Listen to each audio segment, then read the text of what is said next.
ચોરી શારીરિક પાપ છે, હત્યા શારીરિક પાપ છે, અને શિવપુરાણ કહે છે ભક્ષા ભક્ષનું ભોજન શારીરિક પાપ છે.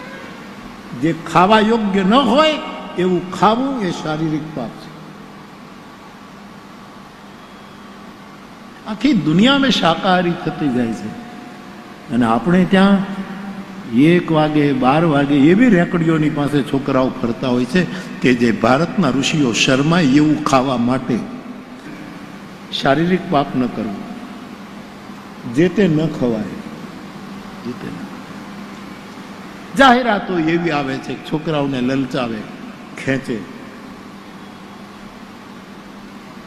ન ખવાય. સનાતન ધર્મની સંતાન છીએ આપણે. વયમ અમૃતસ્ય પુત્રાહ,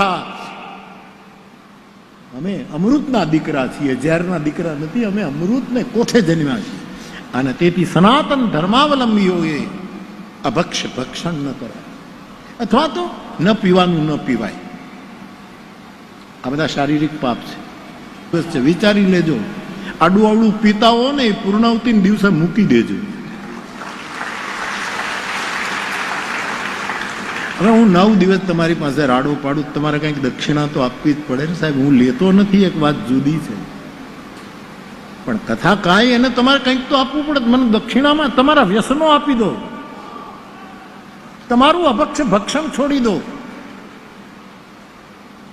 આ ન કરી શકાય. જે દેશનો સાધક યજ્ઞમાં હોમીને જમે, અતિથિને જમાડીને જમે, કૂતરાને રોટલીને ગાયને ગોગ્રાસ આપીને જમે, એ દેશના સંતાનો ગમે તે ખાય, એ સનાતન ધર્મનો અપરાધ છે. એવું મૂકી દેજો. આપણી આટલી જ દક્ષિણા, નાના મોટા વ્યસનો મૂકી દેજો. હજી 4 દિવસ છે, થોડું ધીરે ધીરે ધીરે ધીરે ઓછું કરતા હતા.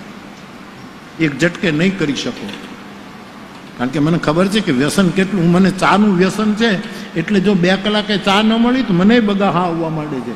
એની અસર થાય જ. ચાનું વ્યસન તો ન જોવું જોઈએ, પણ પછી એક આપણું કુર્તું છે ને લટકાવવા માટે એકાદી ખીલી તો રાખવી જોઈએ સાહેબ. એકાદું તો પકડી રાખવું